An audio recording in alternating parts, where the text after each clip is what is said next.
Hi, Jennifer Stewart here, and I'm so excited to have Douglas Haddad as part of my iShine Bright series today. How are you doing, Douglas? Great to be here today, Jennifer. Good to have you. And I want to introduce Douglas to you guys a little bit. He's an award-winning middle school teacher. Thank goodness for the middle school teachers out there, right? And best-selling author of The Ultimate Guide to Raising Teens and Tweens, Strategies for Unlocking Your Child's Full Potential.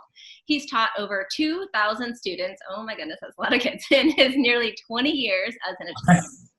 Working with children from all different backgrounds and abilities, he's spoken with hundreds of parents and has worked with them to better understand and communicate with their children in a loving way. I love that.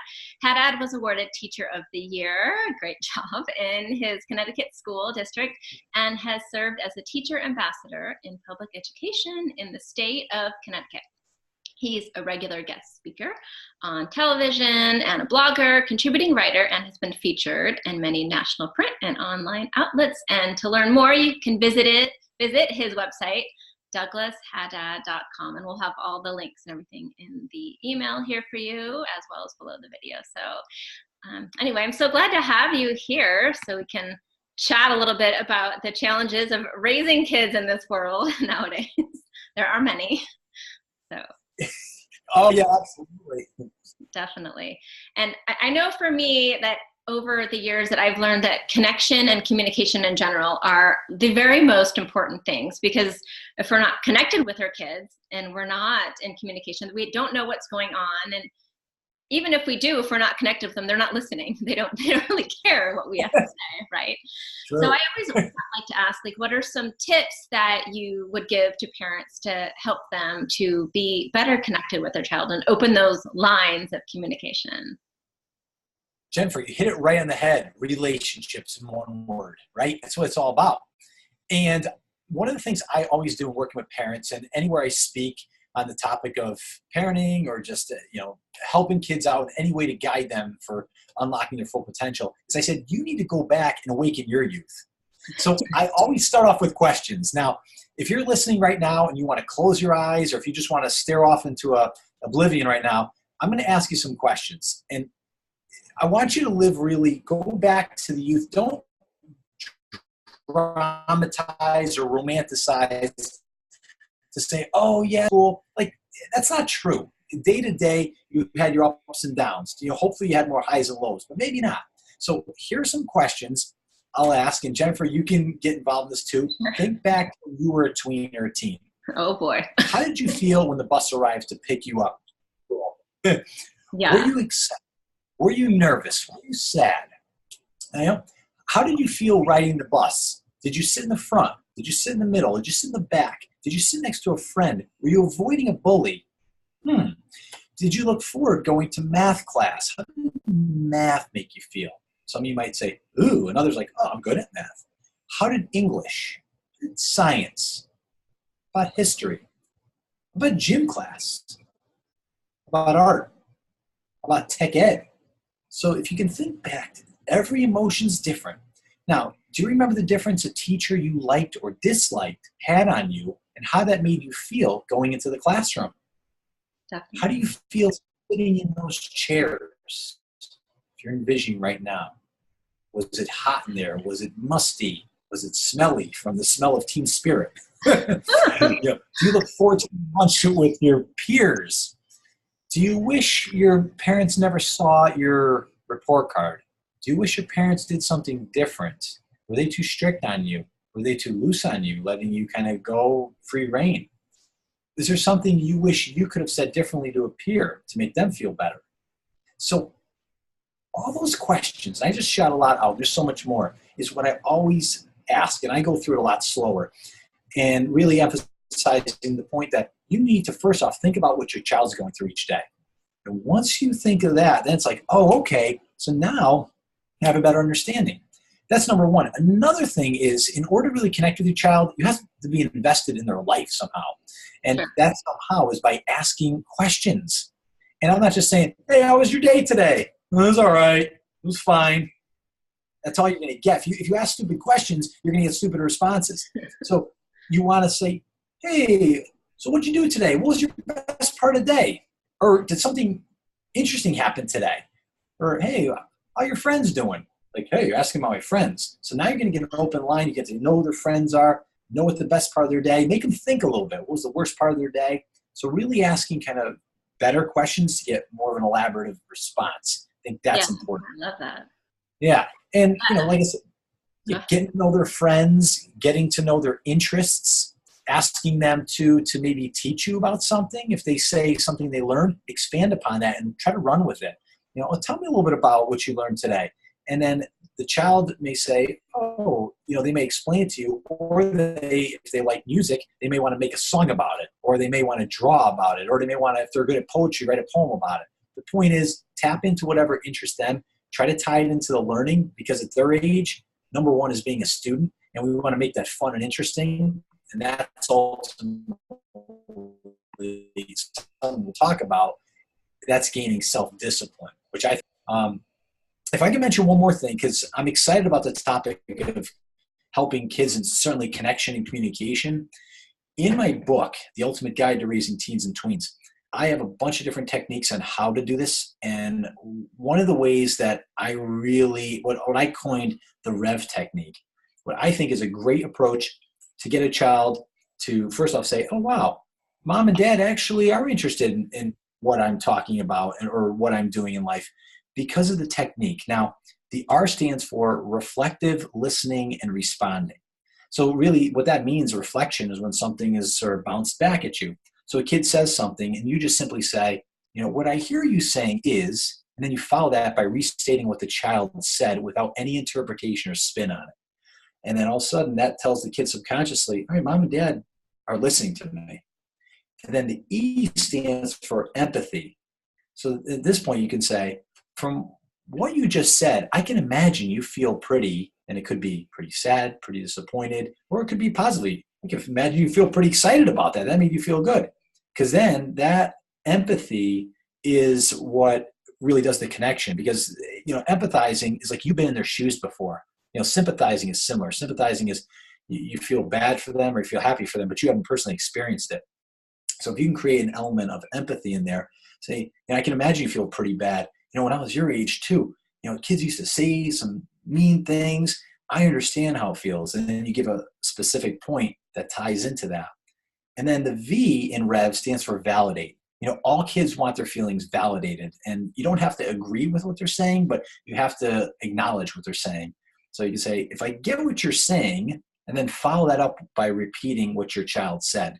So it's the full loop of restating what they said, empathizing with it to gain that connection, validating their feelings or emotions, and then that's going to open up lines of communication when times get hard about saying, oh, so, unfortunately, this was the consequence. So what did you do? And, why did you do it? And what would you do next time when given the opportunity again?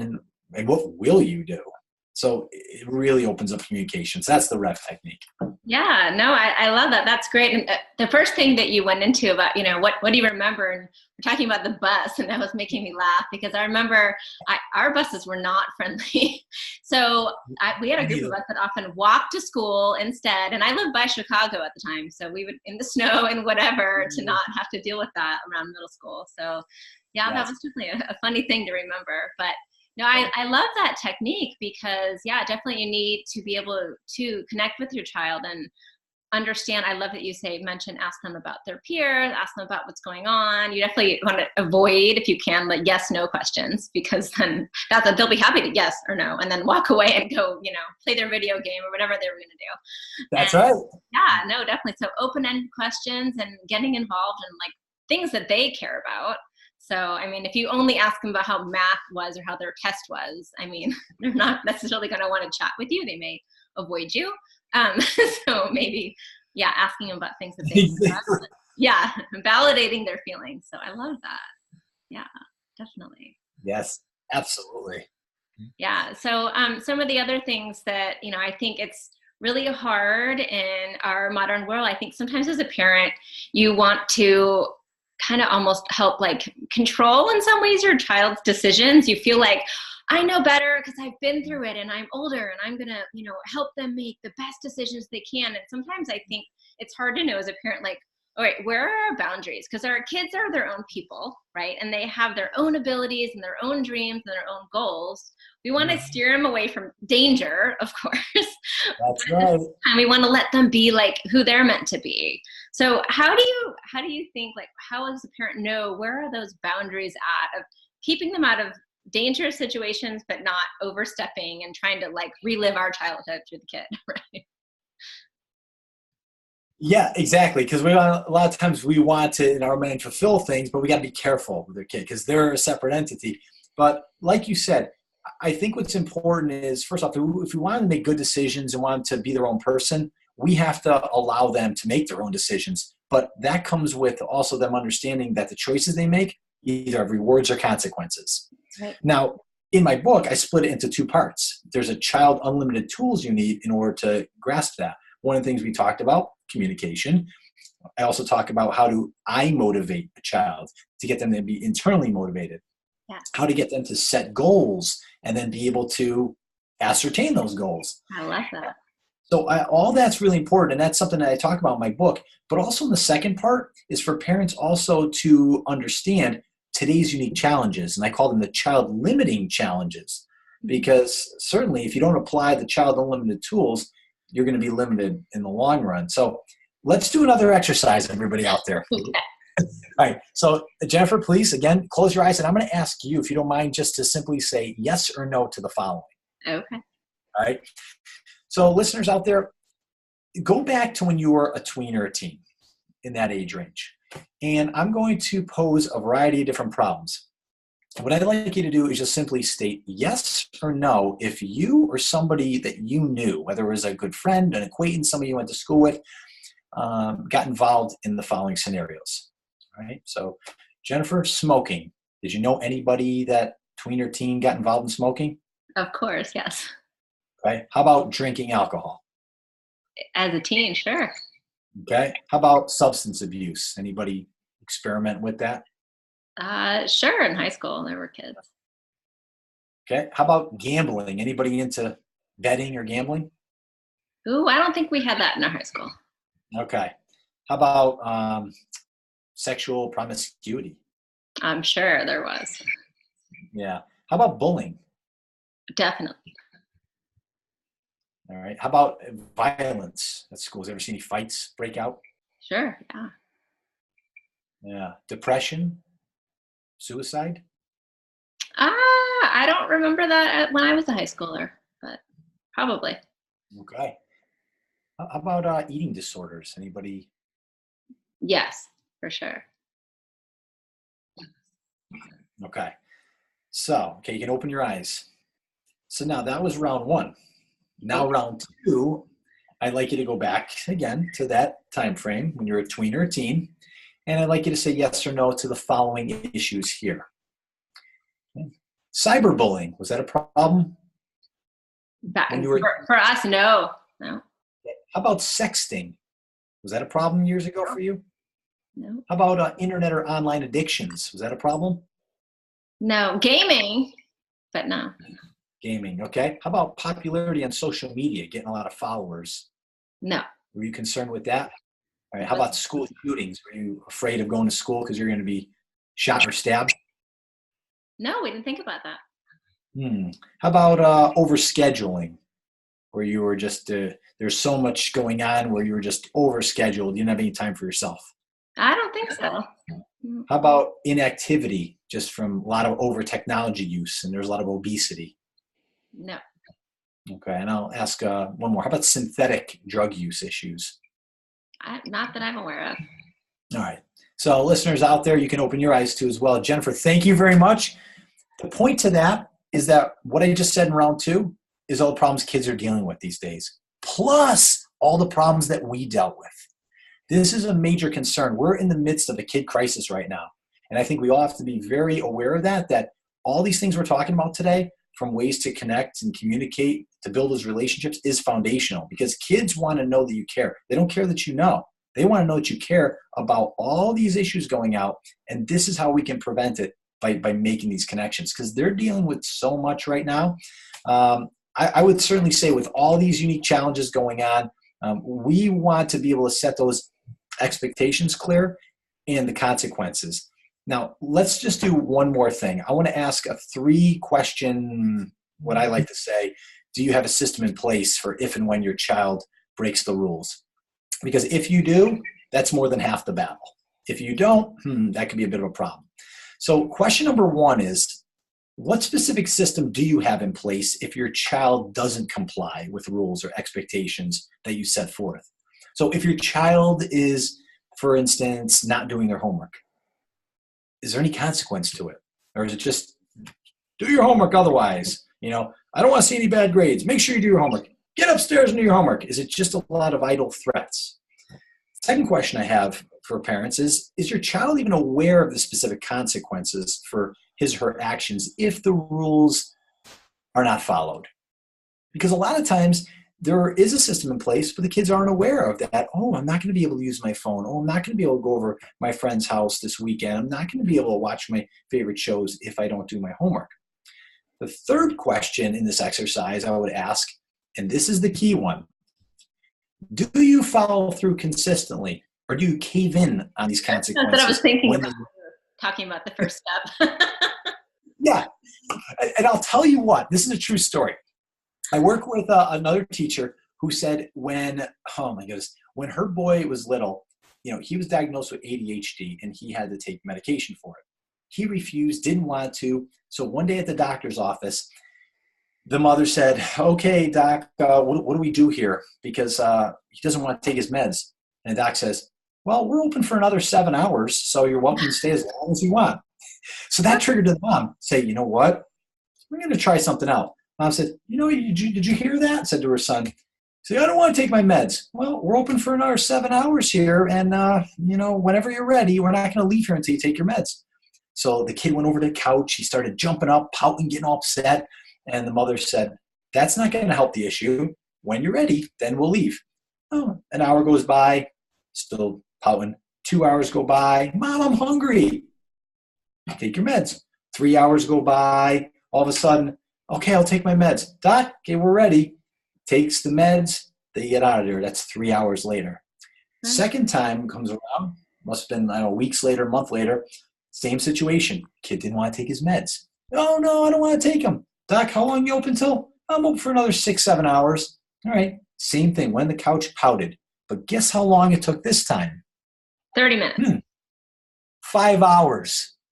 What? Swear to you. 5 hours. She goes, this testing. So Doc says, now I know where your kid gets his stubbornness from. Get it from you. Not a bad thing. And I will tell you, parents out there, your kids are going to push. And it's sometimes going to be harder and harder to stick to it. But they stuck it out for 5 hours. And eventually the kid's like, I'm hungry. I want to go home. Well, take your meds. We'll go home. All of a sudden, 5 hours later, Doc, okay, they went home. Third time they went there, still didn't want to take the meds. Doc, how long are you open till? 6-7 hours.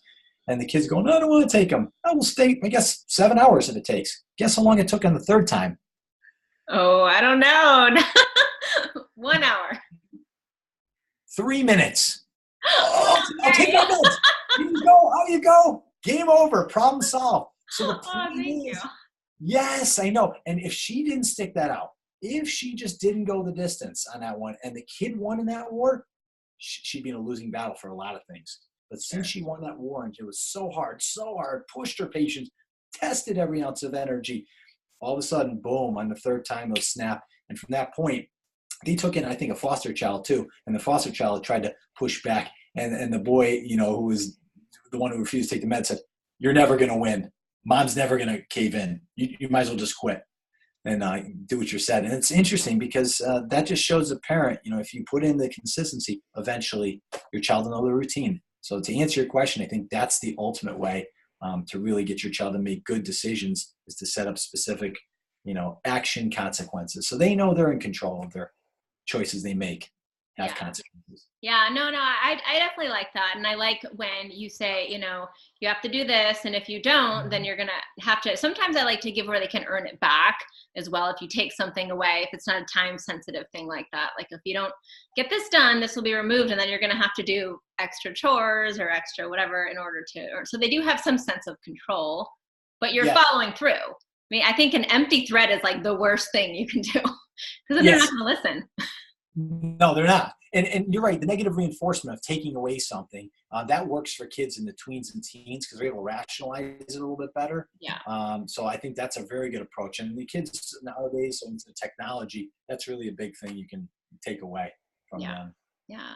And I definitely want to touch on something that you mentioned before that you have focused on in your book, how to get kids internally motivated. Because I think that's something that's hard. I mean, if a child doesn't care about something, maybe they don't care about their grades, or they don't care about the way that, if they clean up the room ever, or they don't care about having disgusting teeth, so they don't want to brush their teeth, whatever it is.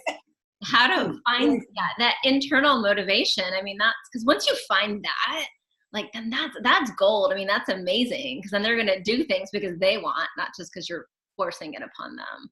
So, exactly. you can speak into that a little bit. What are some of your thoughts? Yeah, I really think, getting a child internally motivated is getting them willing to do something without you nagging at them. And I think in order to really understand motivation, we want to look at the 3 qualities of a highly motivated individual.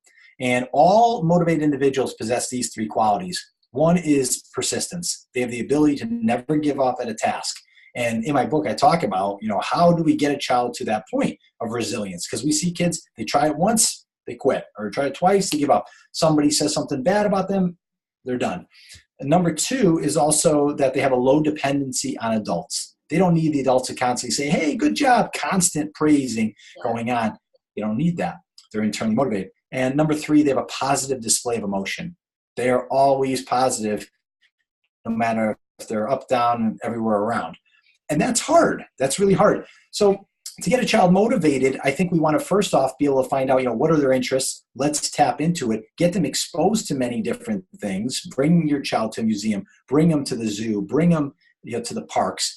Have open discussions with them. You yourself be a highly energetic, interesting person. If you're sitting back right now, you're saying, all right, come on, do your homework. Let's go.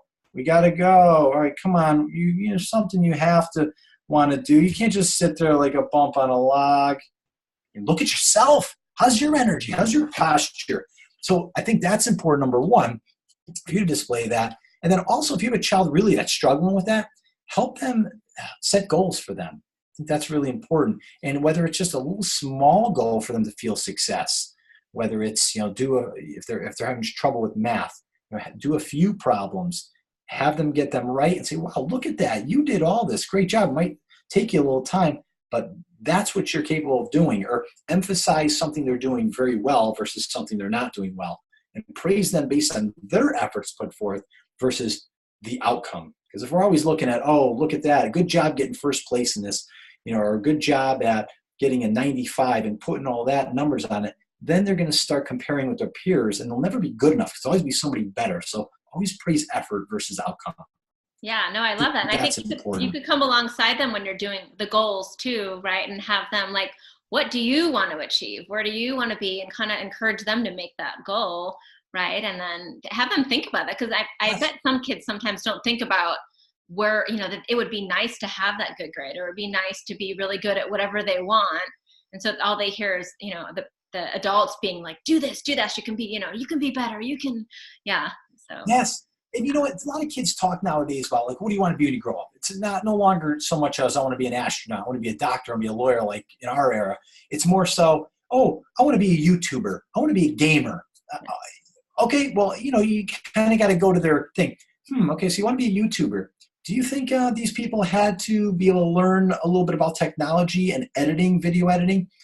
Do you think they had to learn how to speak well, be fluent? Do you think they had to learn how to read things and be knowledgeable about what it is they want to talk about? So, oh yes. So reading is important. Being able to communicate is important. Being able to learn different skills of technology is important. So then you talk about, well, what steps is it going to take for you to get there? But it's going to require the skills in school you're learning. That's why it's important for you to learn. You can put some videos out there, but look at some poor quality videos, look at some great videos. I mean, I'm just using that as an example, as a YouTuber. But they have to know that what they're learning in school actually pertains to some value in their real life and in the real world. And if they can see the connection to themselves and they're able to feel like they have imparted choice into their life and their decisions, then they're going to be very motivated. And obviously, little successes breed more successes, which breeds success after success. So I think that's the key to iMotivation.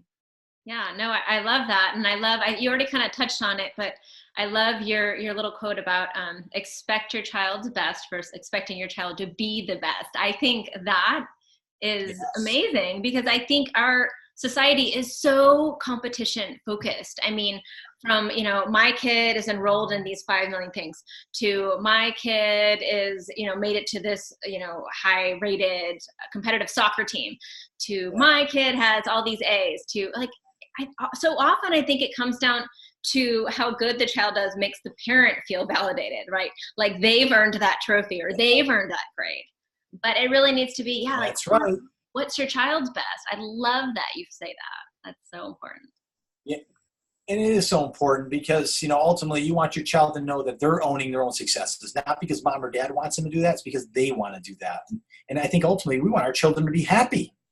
We want to raise them to be well-adjusted adults, what I call 3S children. So smart, yes, everybody wants that, but that's through a child's choice in choosing what they want to become intelligent with. And there's multiple forms of intelligence, by the way. Successful, and that's all, again, in their own mind. So success for one person might be being number one. Well, that's great if your child is about that, but that's what makes them feel good, not because the parent's pushing that. Or success might be just that they've helped somebody out. They made somebody else feel good, do community service. That's success.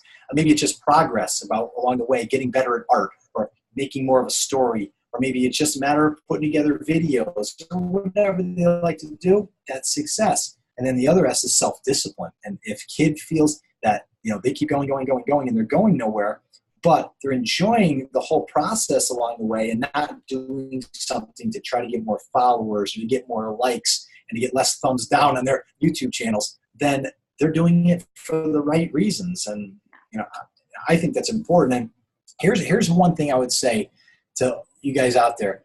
I would get an area in your child's room and have a lamination of 3 self-evident truths that your child should know.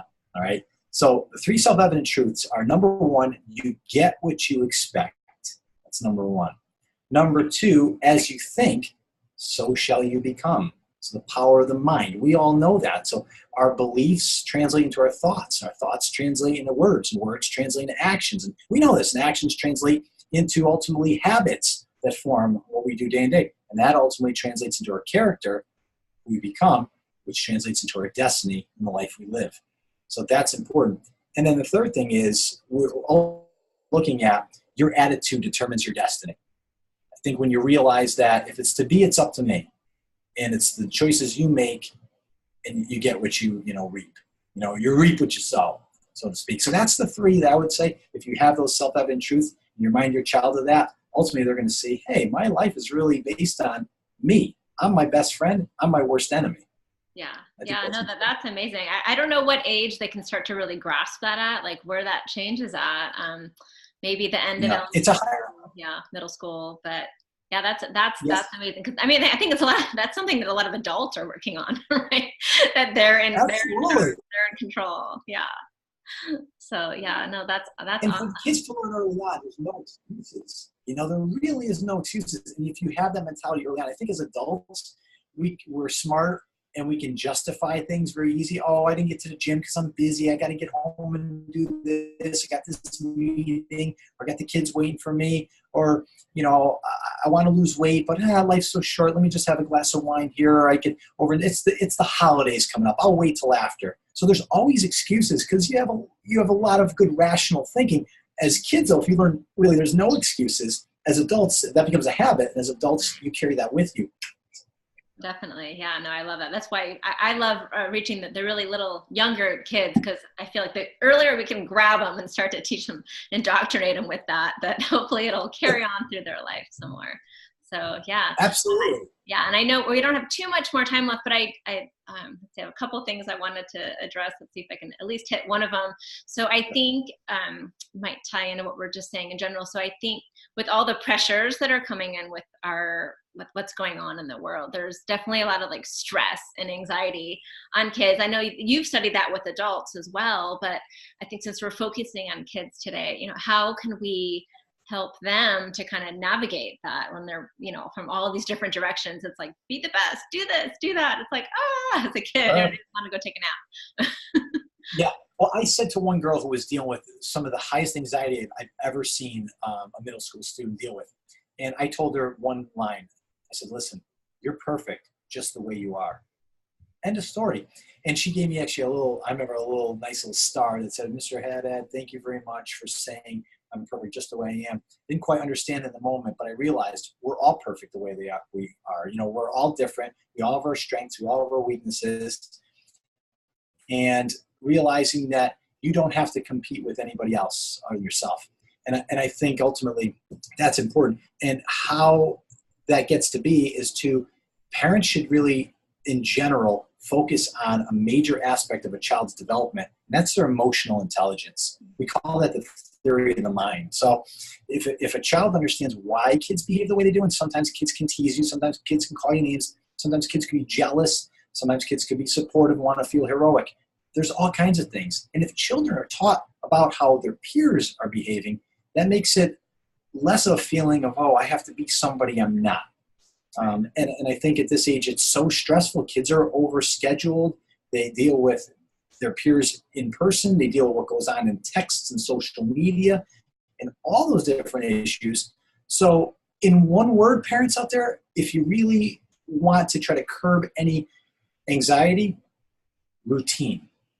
Keep a routine for your child. And you can have your child, if your child's more belligerent and doesn't want to do their homework, well, there's only a few options. You want to do it right when you get home from school? Do you want to snack or do it after that? Or do you want to do it after dinner? Those are your choices, but that's the routine going forward. And once a child gets into a regular routine of doing that, they're going to feel less anxiety about it. And then ultimately, the biggest impactor of anxiety would be the primary caregivers of the parent. Sure. So the parents are coming home talking about, oh my goodness, the end of the world's coming, or I'm going to lose my job next month, or different financial constraints. If they're expressing that to their children are going to take on that anxiety, and that's going to exacerbate and permeate all avenues of their life. And we don't want that for our children. So we have to realize we're the primary role models. Yeah, exactly. I love that. Yeah, that was a great explanation. Before we wrap it up here, I definitely want to let the viewers know that there are a few things you can get if you go visit Douglas's website. So he's got a free 25-page ebook called A Whole Lot of Living Guide that you can download right from the website. And as well as you can get the first 2 chapters of his book, The Ultimate Guide to Raising Teens and Tweens. So you can check it out, and that way you'll know what amazing information is in there. And then you can hop on over, I'm sure, to Amazon and get your own copy or wherever. So Jennifer, if I can say too, for the free ebook, I mean, I put a lot of effort into that. It's 25 pages, but it really breaks it down. It's something I used to always talk about when I used to speak about health, because I'm also a nutritionist and a performance enhancement specialist. So I worked as a NASM specialist, as a physical trainer. But talk about overall health is based on 4 components of super health. And that's eating well, exercising well, thinking well, and sleeping well, in addition to having a healthy home. So that's the holistic view of health. So it really breaks you into the basics, but it's pretty, in-depth as well into those areas. So I highly recommend go to my website. You'll get that for free. I love that. Yeah, no, that's awesome, because I think a lot of people don't sometimes think about how all those different things affect development, and the way that we are and our home are going to affect our children for sure. So yeah, no, that's amazing. And then you also have an audio course on your website as well. So did you want to? Sure, this is a great one. This is something I put together for really parents and parents, non-parents, any adult out there. kids as well could get into it. It's a little bit higher sophisticated level, but if you're like a later teenager and you're getting into college, this is great for you as well.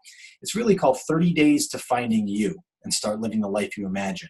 So it's a 10-track audio program. It's 15-page workbook that goes along with it and brings you through every single principle and literally working through if you want to change a career, if you just are looking to get your life to a whole new level. It improves so many aspects of your overall super health and gets you there in a fashion that's very linear too. And I like to work linear because I can see step, and one thing leads to another. So we're going to have a discount on this as well. It's going to be 20% off, and I'm going to give Jennifer, I'm going to give you the code for it. So that'll certainly be linked in, I'm sure, to an email. Perfect. Yeah, we'll have that in the email and below the video for them. So amazing. Awesome. Yeah, so Douglas has so much information for you and amazing resources on his website. So make sure to check that out. Douglas, it's DougHaddad.com. That's right. Either one. I have both. Doug Haddad. Links up. Okay.